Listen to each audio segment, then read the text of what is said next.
Good afternoon, I'm Sally Biddulph.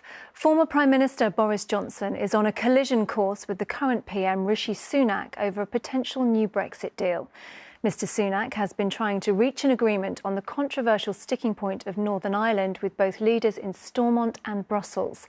But Mr Johnson has urged Sunak to keep his legislation that gives the UK the power to override the Brexit deal.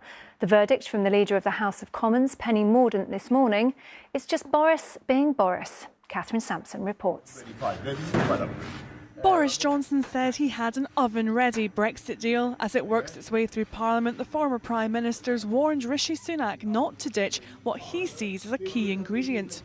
An agreement he introduced on who writes the rules on post-Brexit trade in Northern Ireland. His intervention comes just as a new compromise seems close. It's not an entirely unhelpful intervention. It does remind us of the bar that needs to be met in these negotiations. And the critical thing is it's got to work for the people of Northern Ireland. It doesn't matter what I or Boris Johnson or any other member of the House of Commons thinks about it. It's whether it passes the test for the citizens of Northern Ireland. So he's not being a nuisance and winding up the DUP?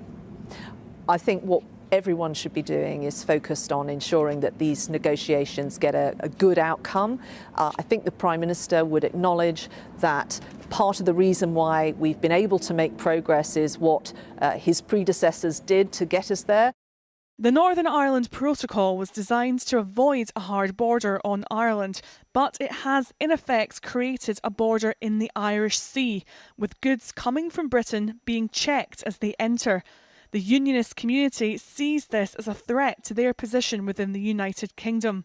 The new deal is thought to involve a check-free green lane for goods staying in Northern Ireland and a red lane in which goods destined for Ireland are checked.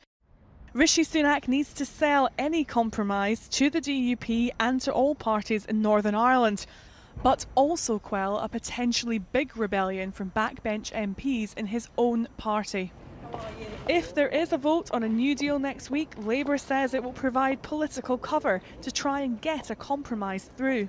I think we've just had too many Prime Ministers, former Prime Ministers, all rowing amongst themselves. Nobody wants this to be part of a psychodrama in the Conservative Party. Negotiations have been going on between the UK and the EU for more than a year now. Settling this row will be key to restarting the Stormont Assembly.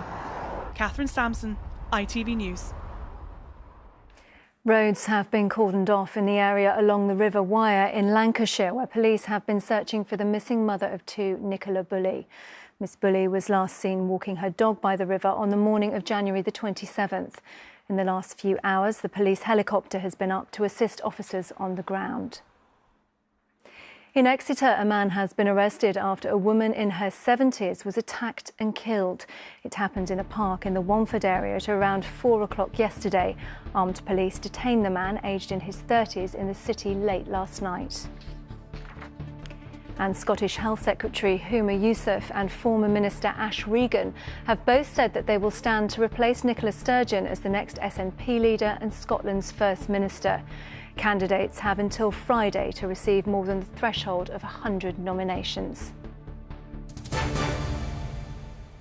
Plans for the King's coronation in May are well underway, and today we were given an idea of what it will sound like.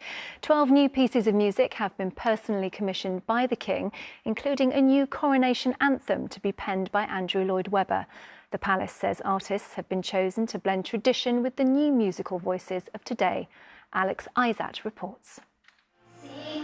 Every historical moment needs a great soundtrack, and the coronation of King Charles III will be no different, with West End legend Andrew Lloyd Webber composing the anthem. A lover of music, His Majesty has personally chosen 12 new pieces, designed to showcase a range of talent and styles from around the Commonwealth, as well as matters close to his heart.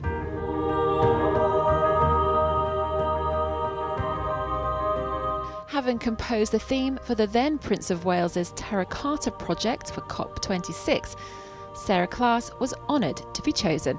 For me, it's I think it just created a feeling of this inspiration within me that I just set right down to it, and the feeling will pour straight into the music. So really, for me, I'm sort of internalizing it, and so all of that emotion will go into that, and I hope what will come out will be an epic, beautiful piece of music that will touch people. In tribute to his late father, Prince Philip, the May 6th event will also feature Greek Orthodox music. There'll also be many traditions, as seen in Queen Elizabeth II's coronation 70 years ago.